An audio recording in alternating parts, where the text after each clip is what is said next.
Welcome into Rounding the Bases Live, presented by Enterprise Bank and Trust. My name is Joel Goldberg. I hope that everyone had a good, healthy, and safe weekend. I can't believe I'm saying this, but this is week number 4 of Rounding the Bases Live. I think it's episode 20, I believe. That first week I started in the midst of all this chaos was a Tuesday. Got up and running then.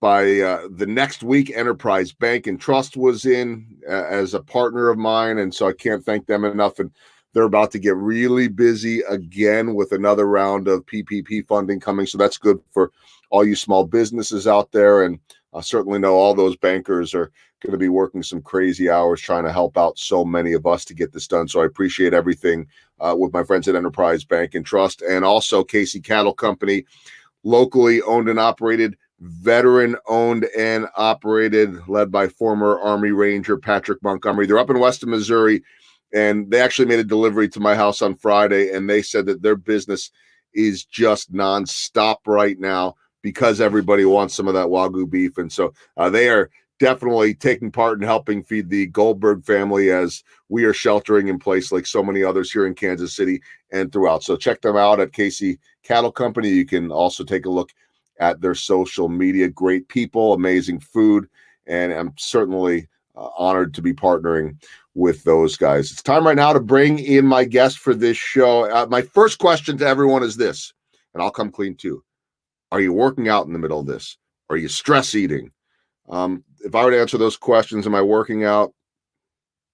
Depends on what you consider a workout, I suppose. That would be the first part of it. The stress eating, yes. I'm doing a lot of things I shouldn't be doing some things maybe I should be doing. It's my pleasure right now to bring in two Rounding the Bases Live, presented by Enterprise Bank and Trust. John Rowley, who owns 2020 Fit, and the world, I know, John, has completely changed for you like it has everyone else. First and foremost, beyond business and all of that, how are you doing? Honestly, we're doing well. And I think, I live in a bubble here. I live in Prairie Village, and my gym is 400 yards from my actual house. So in a certain sense, not much has really changed, meaning my commute is no different. Although I am now occupying an office in the garage, but we're trying to make the best of it. And I've always kind of touted myself as being a half, glasses half full, and we're trying to take advantage of being with the kids and being home more. I've been really good at staying at work for long hours, and now it's been great to spend a little bit more time with the family. Now, with all that said, and I'm really excited to talk about some of the pivots that you have made, because I think right now the pivot is so critical to everyone in some form or another. But I know that this is a business that you started 7.5 years ago, and you had just had a pivot last month of 7,000 square feet to 15,000 square feet. You go from March 6th. There you are. The dream is alive. To March 16th, you got to shut down that location. Take me through that. So we spent the last year building, and up until then, we were in a beautiful location, 7,000 square feet. We were looking at the future, and we wanted to create a place for our team to grow into. And our original space only had room for so many heads, and as our team was growing, we were looking at what the future was going to be, and so we ended up adding on to the facility. We spent the last year, and I had thought at the time that was the hardest thing I would ever do, was go through that renovation and expansion project from a financing standpoint to a construction standpoint. Murphy's Law came into place big time, and if it could go wrong, it did. That said, we still worked our way through it, and March 6th, we had 500 people at the gym for a big grand opening party. And then, like as you mentioned, 10 days later, so we're going on the one hand, we're learning how to operate a new facility, and 10 days later, we were closing that facility down and learning how to operate a virtual facility.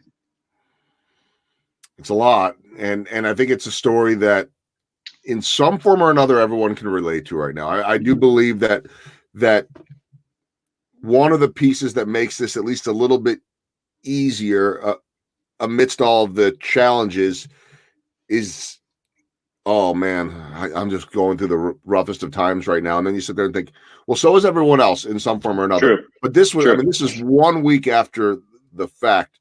So, I mean, we'll talk about the pivot in a moment. I also want to talk about how you started all this way back when. But how were you able to mentally able to process and push forward something that you had worked so hard for that was so quickly taken away, at least in the Well, moment? well, I think, yeah, in the moment, the physical location was taken away, but the most important part of what we have going is our community and our client base. So you could take away that physical location forever, and we're still going to do whatever we can today to serve the best interest of our clients. And so that's we made a real quick switch to, okay, we're literally shutting down tomorrow, or today, at the end of the day today. What can we do to best serve our client base starting tomorrow? And whether that's personal phone calls, text messages, sending customized programming, giving out all of our equipment, we would literally give the shirts off our back if it would benefit our client base. So the pivot for us was kind of just a natural migration. As so many other businesses, you're no different. It's how can I serve my people? And that's the question that we ask ourselves every single day when we get out of bed, is what can we do to serve our people? And we keep finding a bunch of answers to keep them engaged. Put yourself in their shoes. I mean, it's certainly a discussion about empathy and walking in the shoes of others. But I mean, I even look at a speech that I was doing in February, which was ironically titled "Navigating the Tough Times." It's navigating the tough times through passion, fundamentals, and purpose. And that speech was basically created. Hey, the Royals have lost 100 games back-to-back years. We have downtimes. How do you push through them with your culture?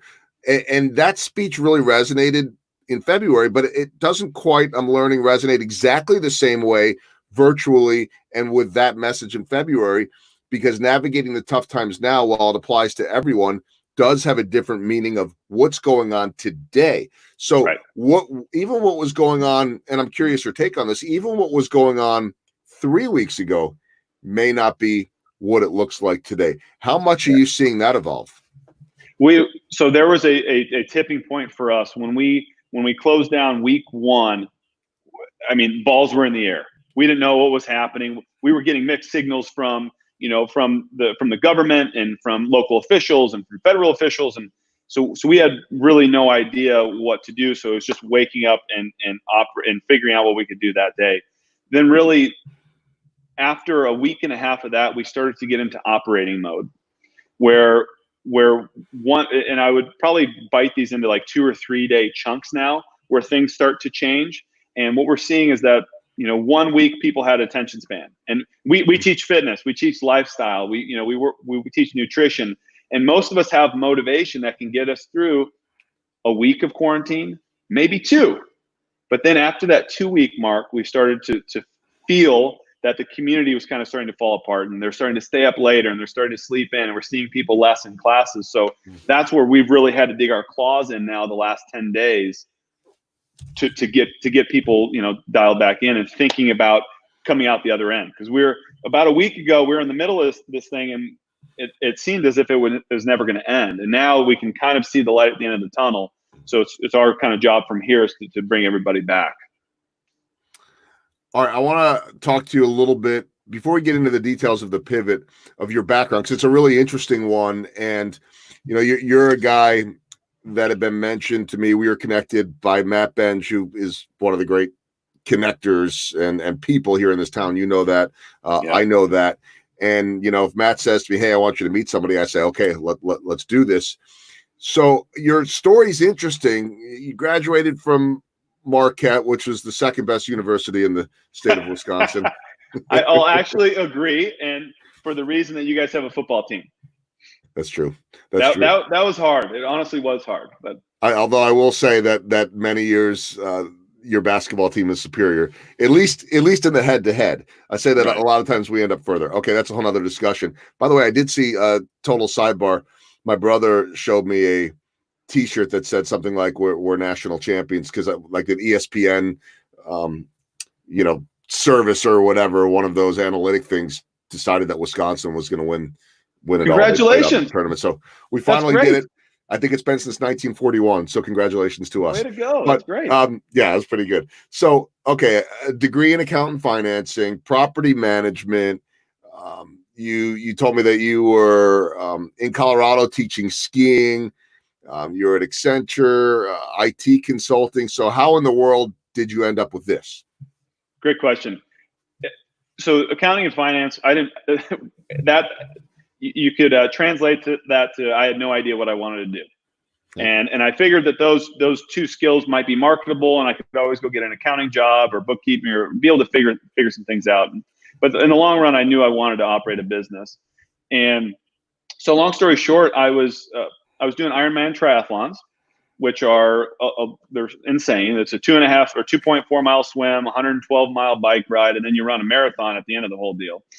And my objective for doing them, it made sense at the time, is I just wanted an excuse. Now, hear me through. I wanted an excuse to not have to drink on Friday night. Okay. So we had a party house, and I like to run the parties. I like to count the money. I like to keep everything organized and not get thrown in jail. So I would help facilitate and run the parties, make sure we got our money. We needed this money. One, I was broke, but two, we needed the money to pay rent. So I was hustling, trying to run these parties. And the reason I was the designated party official is because I had to get up in the morning and bike, or I had to go for a run. So I signed up for this Ironman thing. Flash forward a couple of years, I'd done a couple of them, and my girlfriend at the time, now wife, said, "No more. You're not doing this anymore. I don't want to hear you complain about it. I don't want you getting up at 5 a.m. And so I said, "Okay, I love you, honey. I'm not going to train for it, but I'm still going to do it." So I started doing a different style of training, which was much more condensed. It was the shorter duration, but harder workouts, short and hard. So I was training about 6 hours a week this year instead of I was doing about 20 hours a week in the previous year. And then friends started to ask, "Hey, what are you doing? Hey, you're getting fitter. Can you show me what you're doing? Can I work out with you? Hey, my girlfriend is looking for a trainer. Would you train her?" And slowly enough, I started getting booked up by just friends of the family, and friends of girlfriends. And next thing I know, I'm working at Accenture. I'm training 2 or 3 clients in the morning, 2 or 3 clients at night, working all day for Accenture. And I kind of got to the point, and then we moved back to Kansas City. We were in Chicago for for a 2-year stint. Moved back to Kansas City, and I had a choice. I either had to quit my hobby or quit my job. And since neither of those were an option, according to my wife, she said, "No, if you want to do this, you're going to do both." So that was her, and that was probably the best business lesson I've ever had. And this is one thing I try to tell young guys: is if you're willing to keep a full-time job and start a business, you're willing to start a business, because that's what it's going to take down the road. And here we are in one of those tough times. And if you've never worked a 16-hour day, you're in for it, because it's not 9 to 5. It's not, you don't have your employees doing all your work for you all the time. It takes a lot of effort to build it up. So I did both. We had a commercial space, and I was working full time for Accenture from home, granted. I did that for a year, and then again, it was time to quit the job and keep the hobby. There's something to be said about having that foundation of hard work, and some do, some don't. I don't think it's as simple as just want. I think, and this is just my opinion, I think some of it is inherent. Maybe it's inherent. Maybe some of it is the way you've been raised. Some of it is your background. I mean, I know for me, in my first TV job, which is now 26 years ago, you had to work 12, 14, 16-hour days. First off, what else were you going to do? I mean, I'm working in northern Wisconsin, in Rhinelander, Wisconsin. So that's what, a good 4 hours north of where you were at Marquette, right? While you were just a kid at that point. I love that. But yeah, and you just, like, what else were you going to do? And for me, my first job in TV was in news. I really wanted to be in sports. So I'd go do my news shift for the day, which I didn't enjoy. I wasn't happy, but I had a foot in the door. And then I'd say to the sports staff at night, "Hey, do you guys need me to go shoot anything? You need me to go report on anything? I got nothing else to do." So I'd grab it. I mean, I was the cameraman and the reporter and the anchor and the producer and the writer and the editor, all the stuff that anybody does when they're starting a business. That wasn't my business, but I'd go and I'd work more hours, and then you go back and do it again. So Things get easier as life goes on. In some ways, you make more money, you have less responsibility, you can delegate to others until something like this comes up. And Right. so, I'm guessing that all of that background has served you well now as the stuff has hit the fan. Right. And it's just, I think what you were saying there in the story you were going through is you were just learning how to work hard. Mm-hmm. And if you have a passion behind it, whatever project you're on, that's great because it kind of gives you those layers of grit. But at the end of the day, you just need to learn how to work hard, and it's going to come back. You might, I don't always want to work this hard. Mm-hmm. I like going on vacation. Those things are great, but it's to have this in my back pocket if I need it is absolutely vital because it's not all rosy. Sometimes you might just get lucky. You might get lucky for 10 years. Think if you started a business in 2009 or 2010. You had this great runway where you thought you were an all-star, and now here we are with a nice little reset.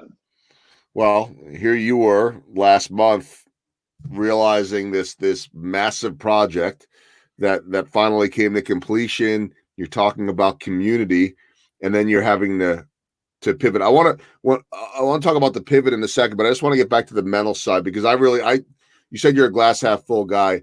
I don't know you well, but I'm the same way, and so I know that we're like-minded in that sense. That's also easier said than done. You either are or you're not. Maybe you could will yourself to just have different perspective. But how long was that oh crap moment for you? Were you able to allow yourself any moments of being down in the dumps or freaking out or anything, or was it like that? So here's what I'd say to that, Joel, and I think what I've done is I've put myself in a position where I can't do that. I've done this on purpose. I'll give you an example. I didn't want to work out on Saturday. I didn't want to work out, so I texted a guy and said, "Hey, what are you doing for the workout today?" He said he was doing this. I said, "Okay, I'm going to do that." Just a simple text message. That held me accountable to meet that small, minuscule little goal.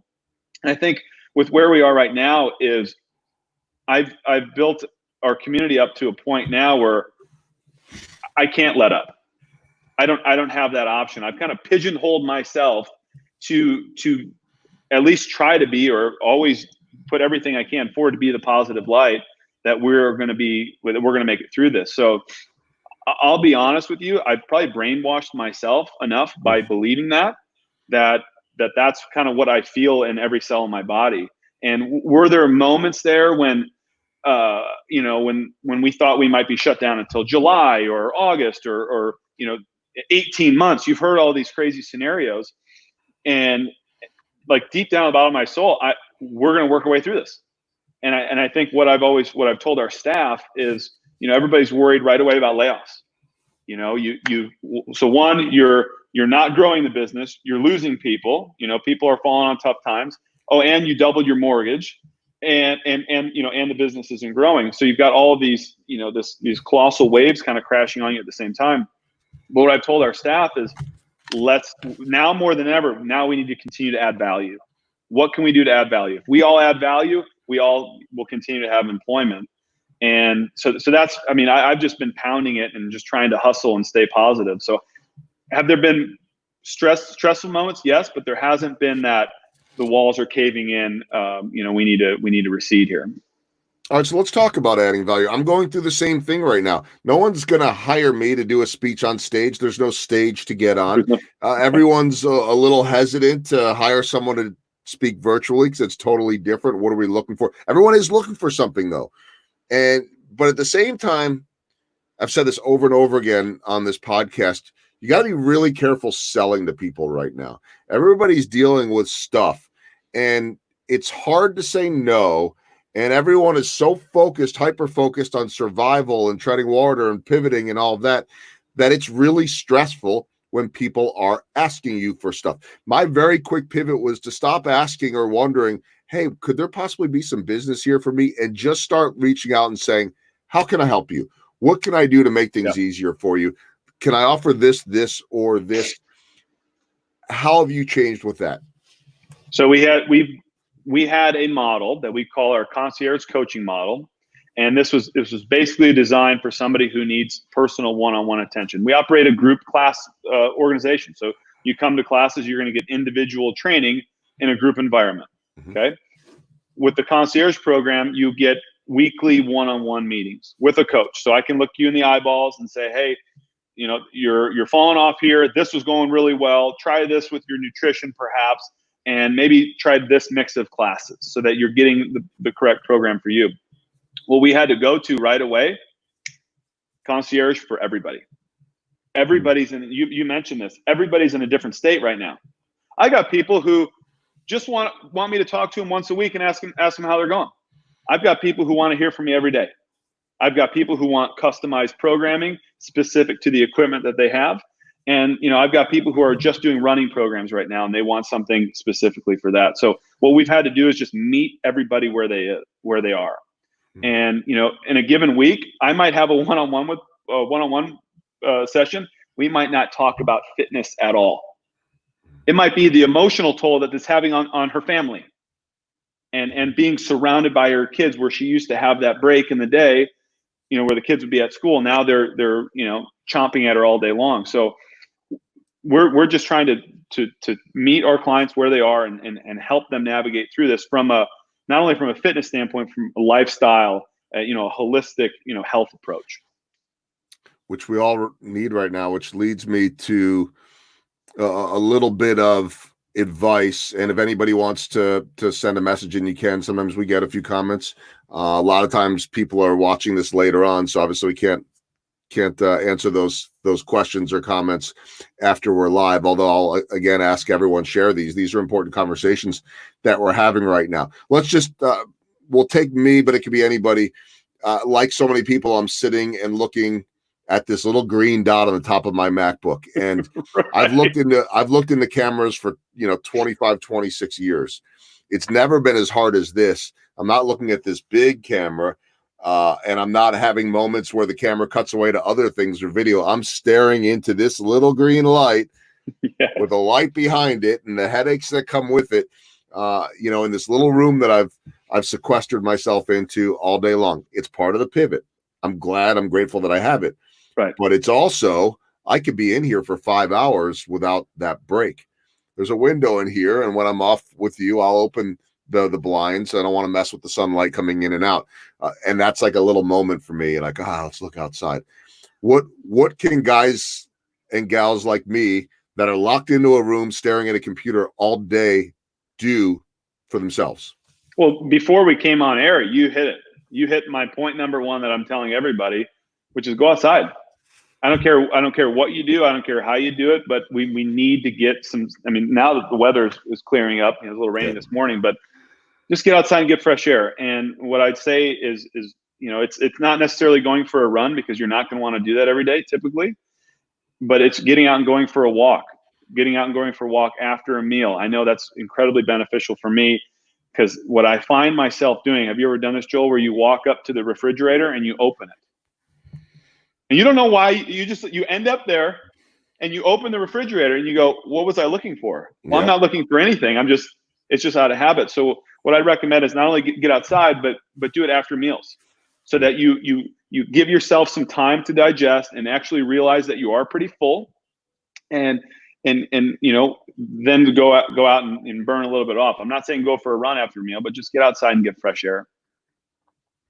It's a good point. I mean, we've been trying to go on a walk every single day, and you're right. It's not necessarily a workout that's going to lose weight, but I'll tell you what, even just the mental side of that fresh air and feeling like a change of scenery, anything like that, to me, I've found to be real mental. And what about, for the diehards, the triathlete types? Sure. You guys have a different motivation.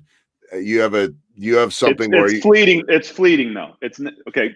Sure. No. I mean, I get that, but I think the average person, someone like me that does enjoy working out and understands the importance of it, but oftentimes when the stress sets in, you get busy with something, that's what gets pushed aside, and the healthy eating habits get pushed aside. Well, we're all stressed right now, and so it's sort of this double-edged sword. Can you, and by the way, I've got the Instagram feed up right now. Everybody should check it out because there's a lot of really good tips and things to do on there that anyone can learn from.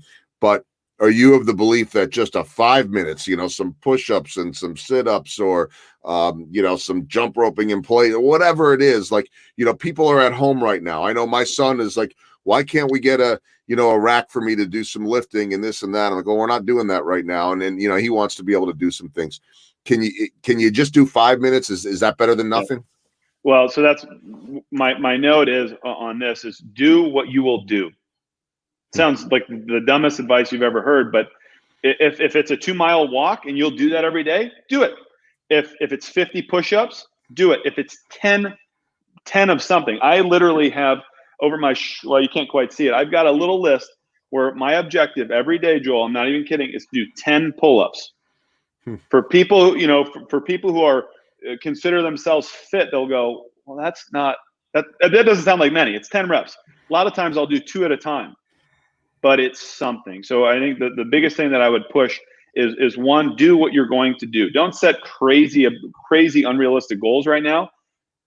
I hate saying this because it doesn't feel good, but you're not going to hit those goals. It's just, there's too many things stacked against you right now. We're under too much stress, and now is not the time to train hard. Again, coming from me, this is the time to just keep your body moving so that when we get out of this thing and everybody's healthy, then we can start training hard again. I think now the important bit is just to start and to continue to move. If you need ideas or help, assistance, we post workouts for free. That's been kind of part of our pivot, is to be able to help the greater community at large. So on our Instagram, you'll find them, 2020.fit, as well as on our website, 2020.fit. You'll see we literally post a video every single day of what you could do at home. And all our programming now involves no equipment. If you have a dumbbell, that's great. But, tell your son, Herschel Walker, push-ups and sit-ups. Yep. He did okay. And go find a hill to run. So you don't need a lot of equipment. And those we've got them downstairs. I got to actually bring them up here into my little quote unquote studio in between stuff. But just those bands are great because you could pretty much work anything. Yes. And not, you can order those or run over to Walmart or Target or curbside or whatever and get stuff really cheap. I mean, I want to be careful too with suggesting a whole lot to people because everyone, myself included, we're cutting costs right now. But I know that your point is that this doesn't need to cost much of anything. Correct. Yeah, everybody's under a belt tightening right now, and it's simple. It's get fresh air and move around. I threw your email up there, so if anybody wants to get a hold of John, you can certainly do that. And we've been putting up the Instagram and just to follow that. There's so much good stuff and bad for that matter on Instagram right now that is so readily available. So that's, I think, just such a benefit to all of us, the amount of content that is out there.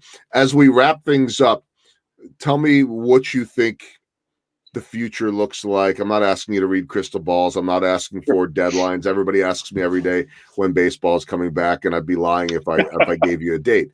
But how do you envision, if anything, things changing when we get back to normal, or what does the new normal look like? Well, for us, we've got a whole new branch of services that we've been proving out over the course of the last month that I don't think we're going to get rid of. It gives us accessibility to clients who aren't able to make it into the gym. It gives us accessibility to people who are on vacation, and it allows us to further meet each individual where they are. When we do come back and the lights do come on, I think they will be a different color. We are going to have to do things in our, we operate in a physical space. As much as I'd love to say we could operate online and online forever, we're a physical business, and we need to be, face to face with people. It's going to be different. And we've got protocols set up where, we're going to have one entrance and 5 exits. So you're going to have people leaving different spaces. We're going to, abide by the physical distancing, and which is going to change our coaching model. But I think what the biggest takeaway is we are all willing to do whatever it takes to be able to stay in business and to be able to serve our customers. And you've adapted just the same as the rest of these companies are. We just want to serve the people in our community, whatever it is that we have to offer. So, and for us, it's fitness, and we cannot be more excited to, have the lights turned on no matter what color they are and be able to provide that service. Yeah, and I think that one of the biggest keys through all of this is thinking about now and then. The past to me doesn't help unless you learn from what made you. But what was relevant 2 months ago may very well not apply right now. And the other thing to me too, at least, has been like, don't feel like you have to make everything perfect. The perfection will come in time, but so many of us want to get this exactly right today. And if you're going to wait to unveil something, like if you had waited over the last month to do everything that you're doing now, think about how many people you would have lost. You lose your following. You're right. You're absolutely right. And I think if what you're doing, good now is better than great later. If what you are doing right now can benefit your client base, start doing it. And then add to it and evolve and take feedback. And that's the best part of having a client base is, hey, Joel, did you like that? Did you not like that? What would you like to see next time? Now you're getting direct feedback from somebody who's actually using your product or service. Final question I want to ask you. I didn't tell you this in advance. I should have, but you'll be fine with it. But on my weekly audio podcast, which was the only podcast I had until I started doing this one every single day, one of the questions I ask every guest is, what is small ball? So, it's not all about the home run in baseball, right? It's about the sacrifice, advancing runners, defense, base running, all the things we saw that the Royals did really well when they were winning their championships. What is small ball to you? What are the little things in your world that add up to the big things? It's literally an image that I've had on my whiteboard, on my computer. What's the one thing I can do today to make the business better? So one thing today, and that's your single. That's taking a walk. It's just one thing. I'll give you a simple example. Label the retail area. I yesterday or Sunday, I cut a pole from an old fence on the outside of the building. Nobody's ever going to notice that, but it's the little iterative changes that make all the difference. So that's been my focus literally since day one. I used to have it in pink right here. This is the old whiteboard. What's the one thing you can do today? And that's been my focus since day one. Glad you asked that. It's amazing what happens, because when you could focus on something like that. And by the way, we get back to, hey, I just want to do 10 push-ups today. Hey, I just want to do whatever it is a day, instead of, oh my gosh, I didn't get a workout in. And take that however you want it, right? But if you can at least have something that you feel like you accomplished in a day, there ends up being some purpose. You end up feeling better about yourself. You're right. And it creates a snowball effect. And if you did that one thing and it was a little bit painful, but then the reward, felt good, and then you remember that the next day, and do the quick math here. 10 doesn't sound like many, but 3,650 push-ups. It adds up pretty quickly. Well, play it out like a baseball season, right? I mean, over 162 games. I don't think we're gonna have 162 this year, but in the long run, in the greater picture, we talk about focusing on now, but that will all add up, and I think that's ultimately good. It's kind of like how our hair keeps getting longer every single day. And, eventually we're gonna. Hey, it is what it is. It's the least of our concerns. So, exactly. Hey, John, I appreciate you taking the time to do this, and I'm really impressed just with the way that you have been able to stay in contact and stay so involved with your clients at a time and in an industry where so much of what you do is face to face. It is in person, and yet you're still getting it done. So congratulations on the pivot, and you'll be better for it. I have no doubt about that. And I'm sure you feel the same way. Who knows exactly what it looks like, but it'll be, I do think that we'll be better for this in the end, whenever that comes. Yeah, absolutely. I'm looking forward to it. I think, same exact thought. I really appreciate you having me. It's nice to sit down and chat. All right, John, best of luck. Let's keep in touch. And I appreciate you spending the time today. You bet. Take care. All right, that is John Rowley from 2020 Fit. You can certainly check out everything they're doing on Instagram, as I mentioned. I want to thank Casey Cattle Company for their partnership here. Check them out. Usually Tuesdays is a pretty good day where everything starts to reload. They sell out. Their product is so amazing. So just keep checking back if you're not finding what you want or it's sold out. Tuesday is my little secret there to start looking for ordering those deliveries. So you can see them on their website or on social media. And of course, thanks to my friends at Enterprise Bank and Trust, they're about to get super busy with the next round of funding for the payroll protection program, expected to be coming in, we hope, this week. That's going to do it for another edition of Rounding the Bases Live, presented by Enterprise Bank and Trust. Thanks to John Rowley for visiting. I've got guests now booked into May already. So feel free certainly to reach out and send me anything, any guests, any suggestions you have. You could do so on my website and find me there, or my email address is popped up right below. So thanks again, everyone, for tuning in. Share this with everyone. Let's share the love. Let's help each other out in the community. My name is Joel Goldberg, and hope to catch you tomorrow on Rounding the Bases Live, presented by Enterprise Bank and Trust.